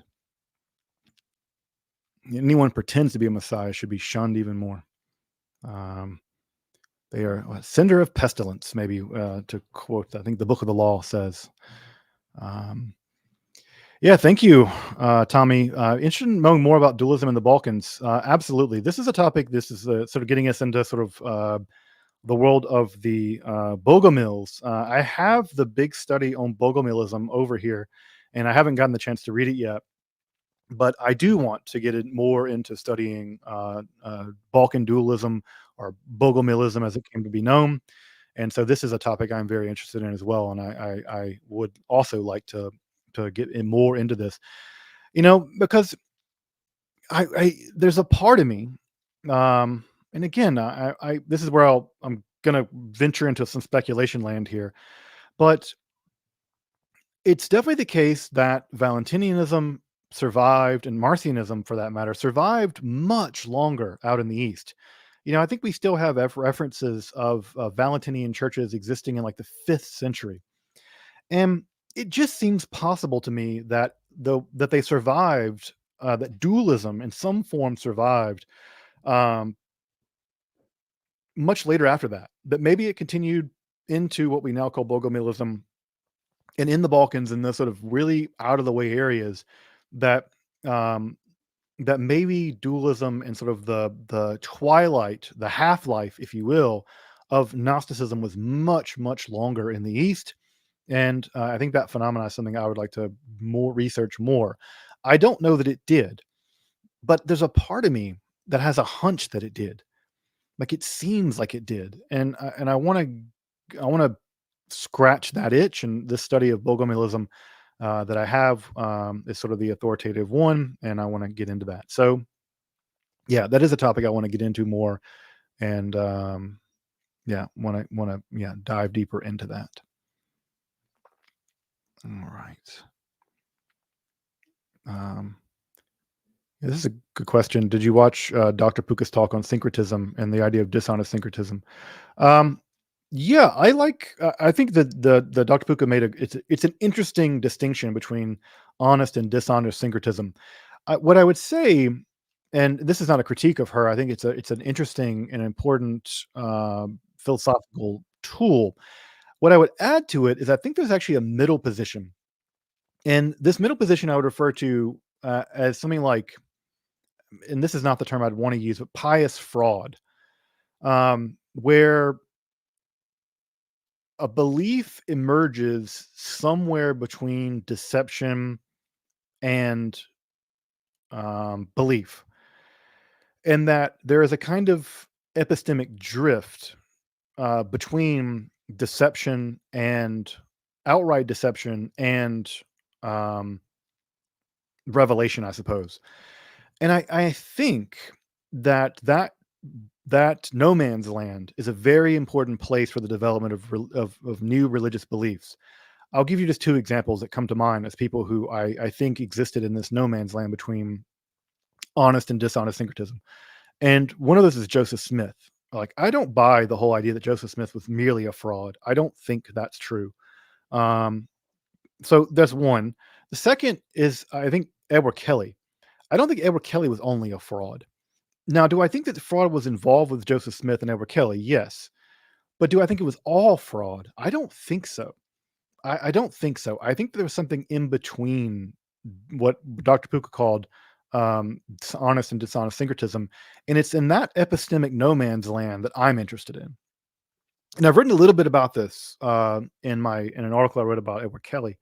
And so this is a place where I'd like to dig a little deeper in between the world of what Dr. Puka refers to as honest and dishonest syncretism. But I think it's a helpful typology, certainly a helpful typology. Um,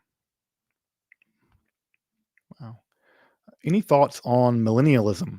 I took a course and who assigned quite a bit of history and eschatological dreams in the millennium. Yeah, this is a super important topic. It's one that's close to my heart, and it's also one I think it's pretty close to Dr. Dana Trail. We're both interested in Joachim of Fior and the inheritance of millenarian beliefs, the heresy, the so-called heresy of the free spirit, and other things like this. Yeah, I think it's a fascinating topic, and it's one that I want to jump back into when we get back into the medieval stuff, especially people like Joachim of Fior, who is one of the first thinkers to really see time as having meaning, and that time it happens in epochs, and these epochs have very distinct moments, and they're the history is going in a direction. And of course, Christianity sort of uh, has that built into it with its eschatological look to the future. But when you get these like very clear typologies, like a Joachim of Fior and some of the spiritual Franciscans that come after him, that's a really interesting moment, and that's sort of a precursor to people like Hegel. And I think that's a fascinating um, um, intellectual move that has a huge impact on how we conceive of time in history. And I don't think that gets heavily disrupted until you get to someone like Benjamin. And Benjamin says, no, no, no, it doesn't work like that. It works in a very messy way that, sort of all the rubbish of history, the history is kind of a giant rubbish storm being driven forward by the so-called angel of history and Benjamin's famous analysis. So yeah, millenarianism is an extremely interesting topic, and I think one that's had enormous impact. Even this idea of a new aeon that you see, for instance, in Thelema, that conception is completely unimaginable without Joachim of Fior. There's just no way to imagine the idea of a new epoch without this sort of millenarianism that is forged in medieval Christianity. And so again, this is a place where often people who get interested in occultism don't know that they're doing something actually very Christian. The concept of a new aeon is rooted heavily in medieval Franciscan thinking. As much as it is sort of a break with Christianity, it's very much taking forward a quintessentially Christian concept, although in a very interesting and in a very interesting way. But yeah, definitely an interesting topic. Um, Paradox games like King Crusade 2. No, I'm not familiar with these games. I'm sorry. I wish I had more time to play video games, but I don't have the time to do it. I do think video games are good for people. I think people should play video games actually, and I don't take my own advice and I don't play them because I just don't make the time for it. But no, I'm sorry, I don't have any knowledge of this. I'm going to say, folks, I'm going to be on for about 15 more minutes, so I don't want anyone to send in super chats and stuff if I can't get to your questions, because I would hate to, not be able to do that. Mary understood and the disciples didn't. Frustrating. Hey, if you buy the Gospel of Mary Magdalene, that's certainly what happened. If you believe that gospel, I don't have a dog in that fight, but certainly a thing that she believed, or at least that text believed. Can't speak to D&D. Thank you, Jason. Oh, wow. Thank you very much. Freelance creative text writer for Magic the Gathering. Is that right? In Magic the Gathering? Oh, wow. That's really cool. That some of my work has influenced some stuff in Magic the Gathering land. That's awesome. Thank you. That's really cool. Again, I also would love to work with the Magic the Gathering folks. I grew up playing Magic the Gathering. I still have my cards in the basement. In fact, this is a funny story. When I was in Memphis and doing graduate school, I one of the bars that I hung out in, the guy that ran the bar, Chuck, he was a big Magic the Gathering guy, and like any graduate student, I was poor and I didn't want to pay my bar tab, and I found out he was really big into Magic the Gathering, and so I traded him. It was a taiga. It was a land. I think it's a mixed green red mana land, taiga, and it was from like, I don't know, 4th edition or whatever edition it was. I forget, but I traded that for like a big bar tab. It's like twice the value of the card. It's probably worth way more now, but yeah, I think I probably had that bar tab on that one Magic the Gathering card for like 6 months or something. So I paid for a 6-month bar tab with one Magic the Gathering card. I think it was a taiga. For quite some time. Now people are going to tell me it's worth $3,000 or something. So don't do that. Don't tell me that.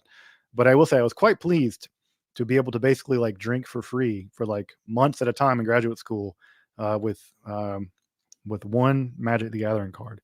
That wasn't like a Mox or something, but I think a Taiga was still like a relatively important card. But yeah, I'd love to work on any other stuff that folks have when it comes to Magic the Gathering or role-playing games. If you need a consultant, please let me know. Have you ever listened to Jorge Ben Hor? I'm pretty sure I'm pronouncing his name incorrectly. I'm sorry for that. It's a very famous Brazilian artist. He has an album called The Emerald Tablet. I'm supposing that's what that says in Portuguese. I have not. But I do have a lot of people from Brazil, rather, who are really interested in the channel, and I get messages from people in Brazil saying that that they're really grateful for the channel and things like that. So apparently there's a huge interest in Brazil. So I had to look this artist up. I've never heard of them before, but thank you for the recommendation. Give me something to jam out to later on. Yeah, thank you. How connected are mysticism and masochism? That's a great question. Well, if you're someone like Angela Foligno, then they're extremely connected. Yeah, I think that insofar as your mysticism is connected to a concept of something like kenosis, being emptying out, that if insofar as your mysticism is an emptying out mysticism, then I can easily imagine there being contact there with a kind of masochism. And you do see a lot of asceticism in mystical movements. I think for precisely this reason, that if what you are is somehow deluded or an illusion or corrupt, and what you're trying to connect to isn't, then you have to empty some of that out, and you empty some of that out through mortification of the flesh or clearing and emptying the mind. Nibbana literally means to like snuff out a flame. So yeah, there is some connection between asceticism and insofar as asceticism is a kind of masochism, then there absolutely is a connection between mysticism and masochism. In fact, I would say that masochism almost always takes the form of a kind of autoeroticism, and you see this very much explored by people like Bataille, but not just Bataille. So yeah, I think that they're deeply connected. Now they're not always necessarily connected, But I do think that there's a very strong connection between kenotic forms of mysticism and masochism. Mystical self harm is a huge dynamic in many forms of mysticism, whether it's wearing a hair shirt or a cilice or um, pulling a mystical bloodletting the way that the Maya did it.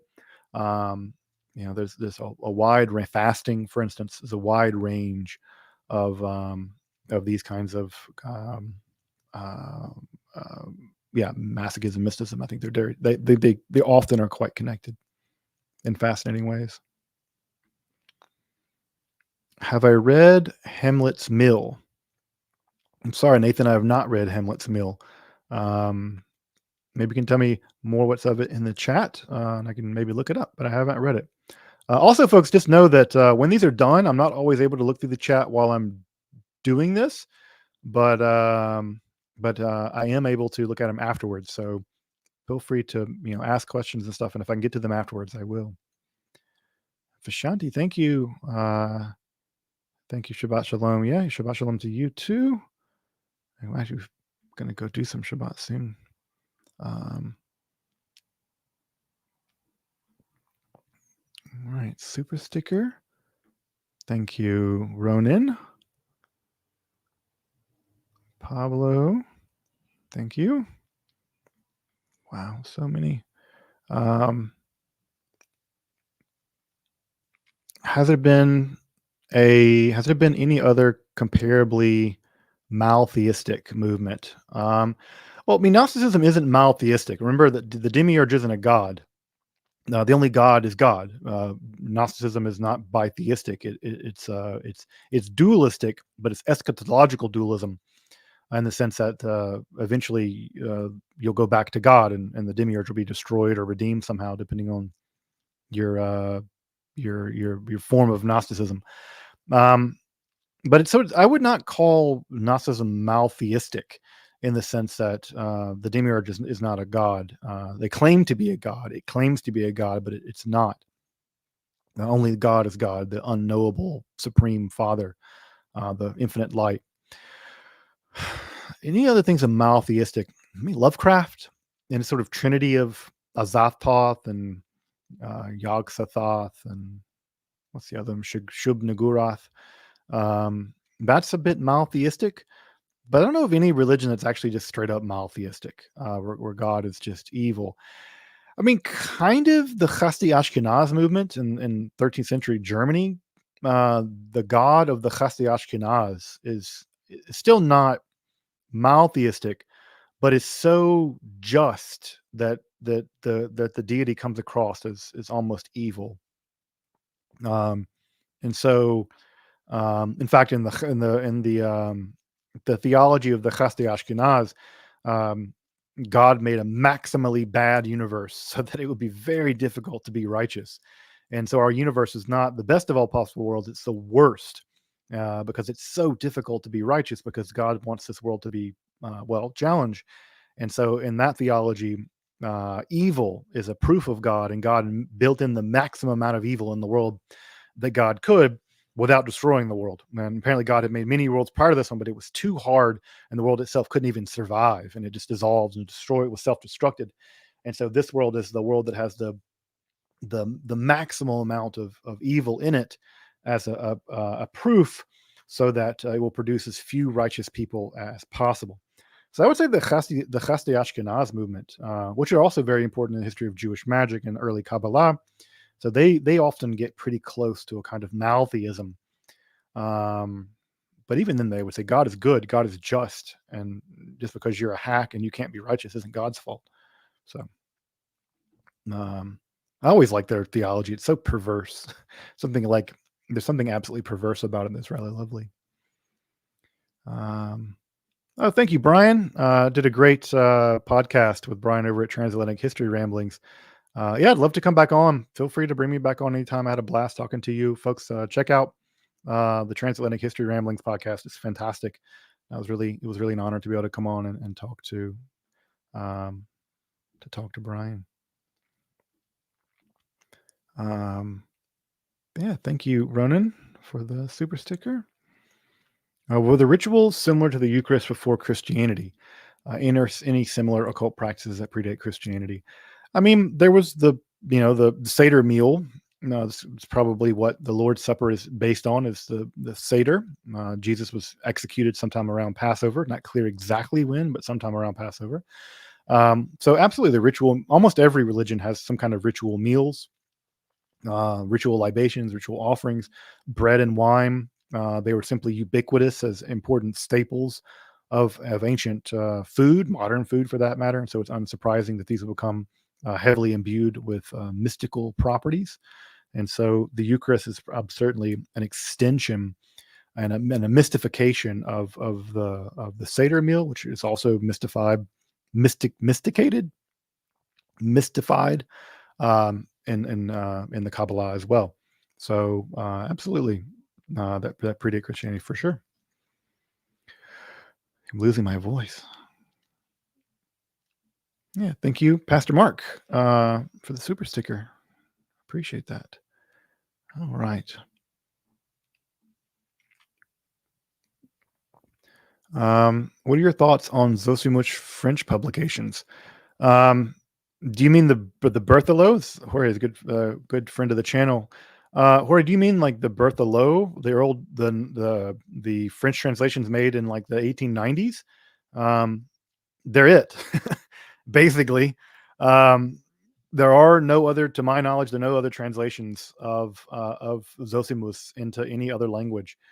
Um, there's no English translation. I don't know. There may be a German one, but I'm not sure. But yeah, I think that the French publications are basically it.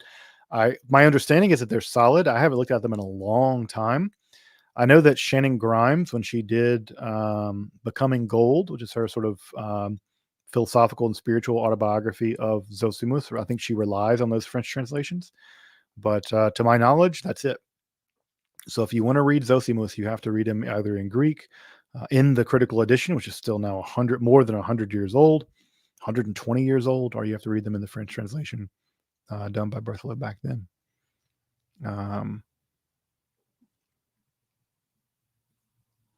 Yep. Thank you for the birthday wishes.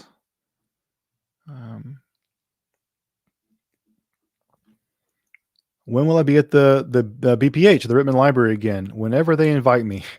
I would absolutely love to go back. I'm absolutely all about the Rittman Library. It's just one of my favorite institutions in the world. So I would go back there anytime they would have me. If they want me to do more lecturing or teach a class there or whatever, if I could click my heels and travel to the Rittman Library every day, I would click my heels and go study there. Would I do a video on the Iceland? Yeah, the Icelandic grimoire? Yes, I would love to do one. Yep, I would love to do one on the Icelandic grimoires. I don't think I would be able to do it with Dr. Crawford. Unfortunately, Dr. Crawford has expressed disinterest in working with me. So I'm not quite sure exactly why, but no, unfortunately, Dr. Crawford does not seem interested in working with me and with Esoterica. You can ask him why, I suppose. But I would love to work with Dr. Crawford. He's an inspiration for me, and I respect his work tremendously. But yep, it would be a cool thing to work on. Sort of combination or the importation of Solomonic magic into the Icelandic context is super fascinating. All right.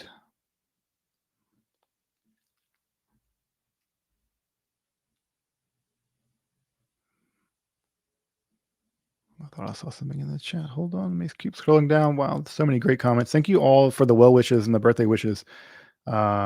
This really means a lot. I can't wait to go back through and reading through these. I really appreciate all the kind well wishes I'm seeing very quickly in the chat. I can't wait to go back through these and and read them. All right, so I think I come back to the end. I think I'm down to the end. Good, right at 2 hours. Right at 2 hours. So folks, yeah, the sun's coming down, so it's getting pretty close to Shabbat. I'm super grateful for all of you. I'm super grateful for, it's 400 and something people, 500 people in the chat. Thank you. Thank you all. Thank you so much for, thank you so much for the support of the channel.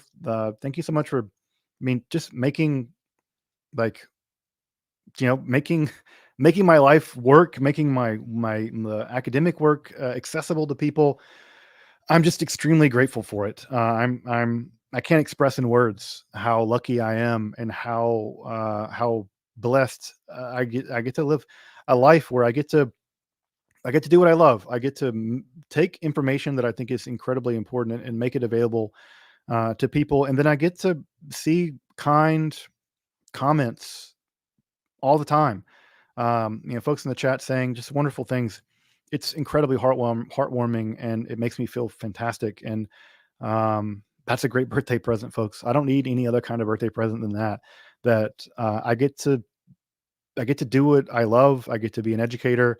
I get to educate people on topics that they're interested in, and I get to get nice comments in return, and I get to be supported financially and otherwise in doing it. There's no better, for an educator, there's no better thing you could want for. So that said, I just want to again leave on a note of gratitude. I think that gratitude is one of the most important things we can cultivate in ourselves. And what can I say? I'm extremely grateful for all of you. I'm very yeah, I'm really in awe of what I get to do thanks to all of your support. So yeah, I'm gonna get some dinner together and get some rest, get my rest on as the day is for. And yeah, if you observe the Sabbath, I wish you the Jewish Sabbath at least. I wish you Shabbat Shalom. And if you just want some rest, you should take the rest. You deserve it. Everyone deserves rest. So many thanks. Um, what can you look forward to? Big stuff to come. Big stuff coming. I'll next week we'll be talking about some Templar mysticism, and the new book catalog is coming out very, very soon.